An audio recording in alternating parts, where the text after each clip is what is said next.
Assalamualaikum warahmatullahi wabarakatuh. Pada kesempatan ini saya akan membahas tentang bab pemodelan perangkat lunak. Yang saya bahas adalah konsep dan kebutuhan sistem berorientasi objek.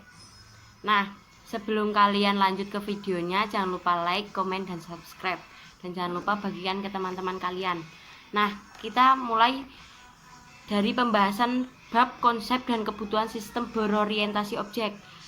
Kemajuan teknologi dan informasi semakin banyak, sehingga teknologi dan informasi dalam bentuk perangkat lunak yang digunakan untuk kegiatan bisnis dan kegiatan sehari-hari manusia. Nah, kita akan membahas proses pemodelan dan pemrograman berorientasi objek.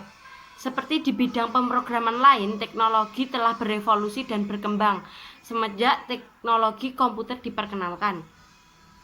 Antara lain adalah paradigma sekarang banyak digunakan. Paradigma adalah cara pandang atau pendekatan terhadap masalah-masalah pemrograman yang akan menentukan solusi yang dapat dihasilkan. Paradigma memberikan alur berpikir dan peraturan-peraturan dan batasan-batasan kepada Anda tentang menyelesaikan sebuah permasalahan. Semenjak teknologi diperkenalkan, paradigma pemrograman banyak digunakan. Adapun paradigma pemrograman yang sering dikenal luas yaitu 1. Paradigma pemrograman non-struktural, 2. Paradigma pemrograman terstruktur, 3. Pemrograman berorientasi objek. Yang kita bahas yang pertama adalah pemrograman non-struktural. Pemrograman non-struktural adalah prosedural ketika kode pemrogramnya dijalankan baris demi baris sesuai dengan urutan kode yang tertulis. Kode programnya terdiri atas langkah-langkah atau instruksi yang disusun secara berurutan. Setiap perintah atau statement akan ditempatkan di baris yang baru. Setiap baris diberikan nomor agar mudah memahami kode program. Nah, ini salah satu contoh kode programnya. Lanjut, kita menuju ke kelemahan terbesar dari paradigma non-struktural. Kelemahannya ialah saat membuat aplikasi besar atau kompleks, kode programnya akan bertambah secara masif atau besar-besaran yang mengakibatkan baris yang sangat banyak. Akibatnya kode program sulit dibaca dan dipahami oleh orang lain. Dengan demikian proses pemrograman sulit dikembangkan. Akibatnya paradigma non-struktural ditinggalkan semenjak perkembangan teknologi. Pemrograman struktural adalah paradigma pemrograman yang memecahkan kode-kode programnya menjadi langkah-langkah logika dalam bentuk subrutin-subrutin atau masalah terstruktur. Kode program akan terpecah sesuai kode yang dijalankan. Contoh memecahkan kode program untuk proses penghitungan, menerima masukan dari pengguna, dan menampilkan hasil pada pengguna. Contoh kode program paradigma terstruktur inilah contohnya. Nah, kita lanjut. Paradigma pemrograman terstruktur memberikan peningkatan besar dibandingkan paradigma non-struktural.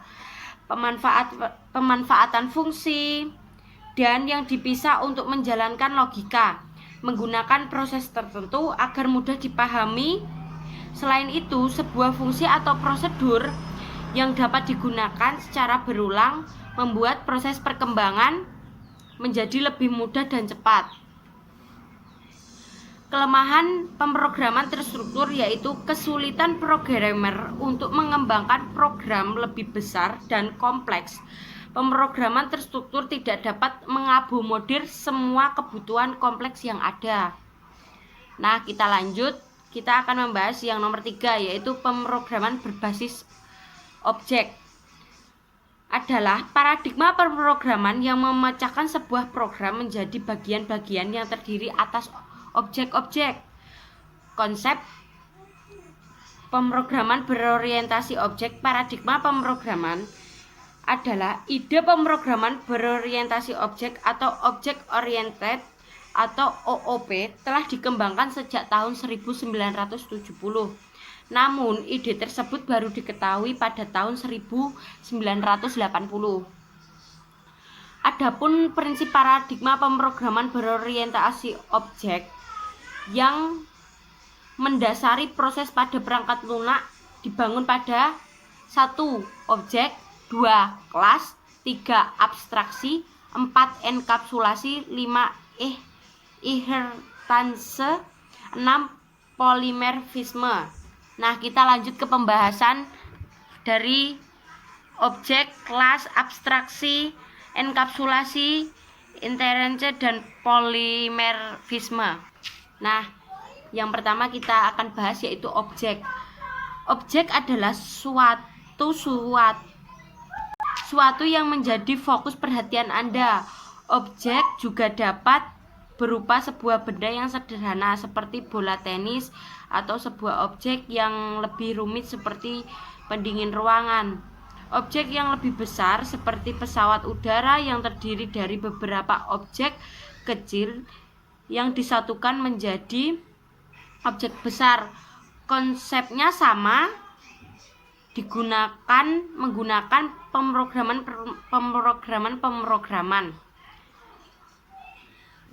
Salah satu contohnya yaitu bola tenis.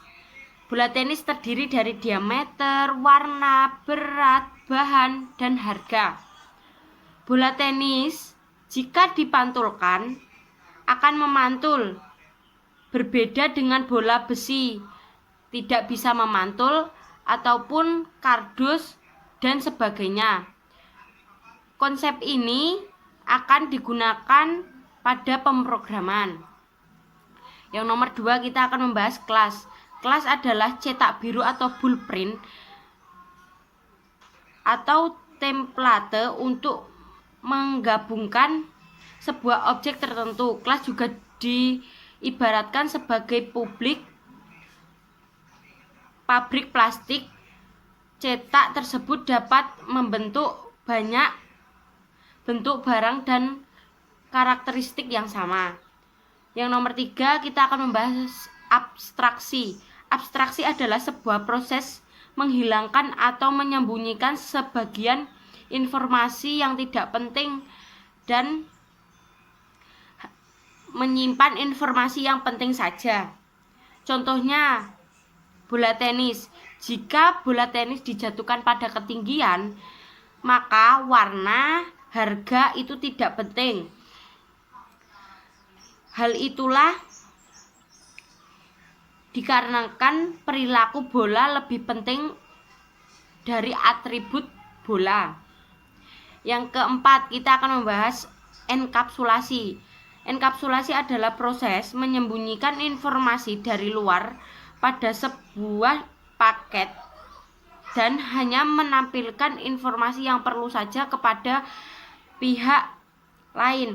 Konsep ini bertujuan menghindari intervensi pihak luar pada objek yang ada. Konsep ini juga memberikan kebutuhan pengguna karena lebih